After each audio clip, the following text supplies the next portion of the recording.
Hello बच्चों, कैसे हो सब। ये है हिंदी का पाठ 13। पाठ का नाम है हुदहुद। आप लोग भी इस पाठ को अपनी किताब से पढ़ेंगे सभी बच्चे। अभी मैं पढ़ रही हूँ। हुदहुद को कलगी कैसे मिली।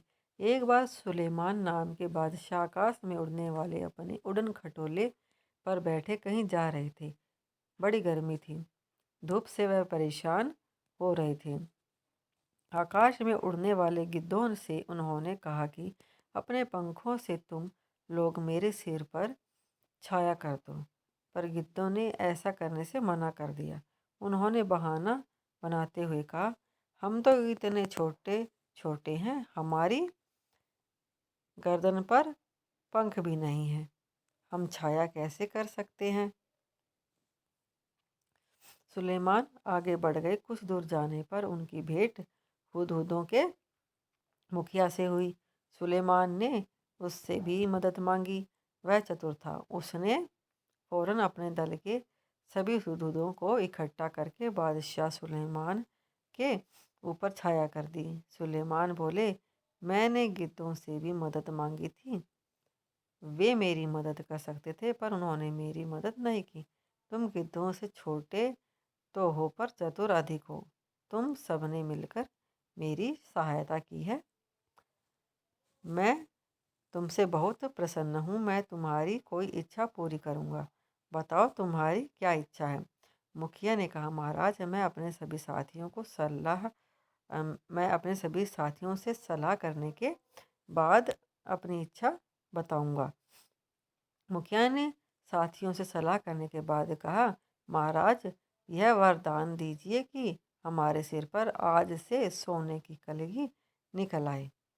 बादशाह हंसे और बोले, मुखिया, इसका फल क्या होगा, यह तुमने सोच लिया है। मुखिया बोला, हाँ महाराज, मैंने खूब परामर्श करके यह वर मांगा है। सुलेमान ने प्रार्थना स्वीकार कर ली। सभी हुदूदों के सर पर सोने की कलगी निकल आई। लोगों ने सोने की कलगी को देखा तो वे हुदूदों के पीछे पड़ गए। तीर से उन्हें मार मार कर सोना इकट्ठा करने लगे। हुदहुदों का वंश समाप्त होने पर आ गया। तब मुखिया घबराकर बादशाह सुलेमान के पास पहुंचा और बोला, इस सोने की कलगी के कारण तो हमारा वंश ही समाप्त हो जाएगा। सुलेमान ने कहा, मैंने तो शुरू में ही तुम्हें चेतावनी दी थी। खैर जाओ, आज से तुम्हारे सिर का ताज सोने का नहीं, सुंदर परों का हुआ करेगा। और तभी से हुदहुदों के सिर पर परों का यह ताज यानी कलगी शोभा पा रहा है। देखो बच्चों, ये जो पक्षी की पिक्चर है ऊपर, ये तो है गिद्ध, ठीक है। और ये जो पक्षी है, इसका नाम है हुदहुद, ठीक है। हुदहुद एक बहुत ही सुंदर पक्षी है। इसके शरीर का सबसे सुंदर भाग इसके सिर की कलगी होती है। वैसे तो यह इसे समेटे रहता है, पर जैसे ही किसी तरह की आवाज़ होती है, यह चौकन्ना होकर पैरों को फैला लेता है। तब यह कलगी देखने में हूबहू किसी सुंदर पंखी जैसी लगने लगती है। इसी कलगी के बारे में तुमने अभी एक सुंदर कहानी भी पढ़ी है। हुदहुद का सारा शरीर रंग बिरंगा और चटकीला होता है। पंख काले काले होते हैं, जिन पर मोटी सफ़ेद धारियाँ बनी होती है। गर्दन का अगला हिस्सा बादामी रंग का होता है। चोटी भी बादामी रंग की होती है, मगर उसके सिरे काले और सफ़ेद होते हैं। दुम का भीतरी हिस्सा सफ़ेद और बाहरी हिस्सा काले रंग का होता है।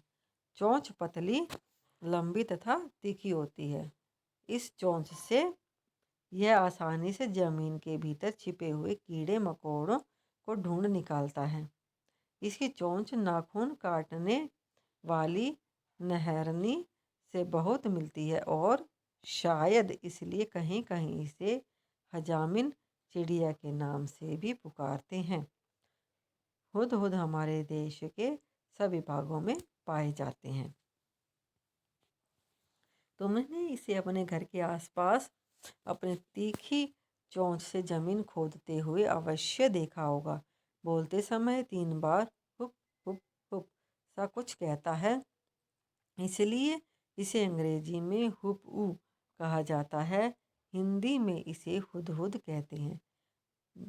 दूब में कीड़ा ढूंढने के कारण हमारे देश में कहीं कहीं इसे पदुबया भी कहते हैं, और सुंदर कलगी की वजह से कुछ देशों में लोग इसे शाह सुलेमान कहकर पुकारते हैं।